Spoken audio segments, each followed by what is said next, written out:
നിങ്ങളുടെ ഇഷ്ട പരമ്പരകൾ എക്സ്ക്ലൂസീവായി സൺ നെക്സ്റ്റ് ആപ്പിലൂടെ തികച്ചും ഫ്രീ ആയി ഇപ്പോഴേ ആപ്പ് ഡൗൺലോഡ് ചെയ്യൂ. ഇപ്പൊ നീ എന്നെയാണല്ലോ ഉപദേശിച്ച് നേരെയാക്കാൻ നോക്കുന്നത്. ഞാനിപ്പോ അച്ഛന്റെയും അമ്മയുടെയും ഏട്ടന്റെ ഒക്കെ നിയന്ത്രണത്തിലല്ലേ പോയിക്കൊണ്ടിരിക്കുന്നത്. അപ്പൊ പിന്നെ എനിക്ക് പ്രത്യേകിച്ച് എന്തിനാ ഉപദേശത്തിന്റെ ആവശ്യം? പിന്നെ സമാധാനം, സ്വന്തം വീട്ടിൽ കിട്ടുന്ന സമാധാനം സന്തോഷമൊക്കെ വേറെ എവിടെ കിട്ടാനാ? അപ്പോ നിനക്ക് രാഹുലിന്റെ വീട്ടിൽ പോണോന്ന് ആഗ്രഹമൊന്നുമില്ലേ? അങ്ങനെ ഞാൻ പറഞ്ഞില്ലല്ലോ. രാഹുലേട്ടൻ എന്റെ ഹസ്ബൻഡ് അല്ലേ.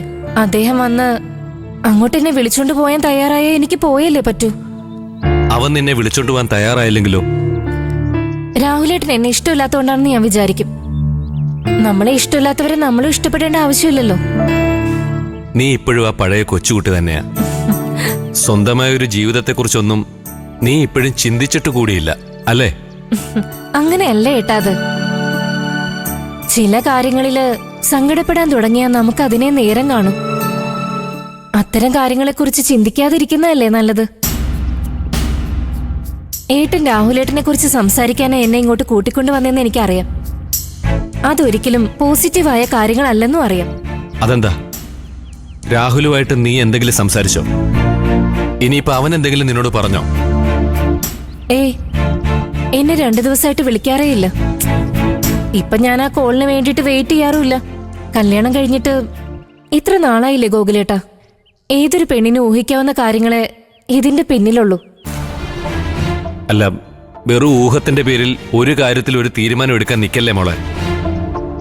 യാഥാർത്ഥ്യങ്ങളൊക്കെ മനസ്സിലാക്കിക്കൊണ്ട് വേണ്ടേ നമുക്ക് മുന്നോട്ട് പോവാൻ. എന്റെ രാഹുലേട്ടന്റെയും കാര്യത്തില് എന്ത് തീരുമാനം എടുക്കാനുള്ള സ്വാതന്ത്ര്യം അച്ഛനും അമ്മയ്ക്കും എന്റെ ഏട്ടനും ഉണ്ട്. എനിക്ക് അതേക്കുറിച്ച് ഒന്നും അറിയണ്ട, എന്നോടൊന്നും പറയാൻ വേണ്ട. ഞാൻ വീണ്ടും രാഹുലേട്ടന്റെ കൂടെ പോണോ വേണ്ടയോ എന്ന് നിങ്ങൾ തീരുമാനിച്ചാൽ മാത്രം മതി. ഏട്ടൻ വാ പോവാം. നേർച്ചിട്ടിട്ട് പോ. ആയിക്കോട്ടെ.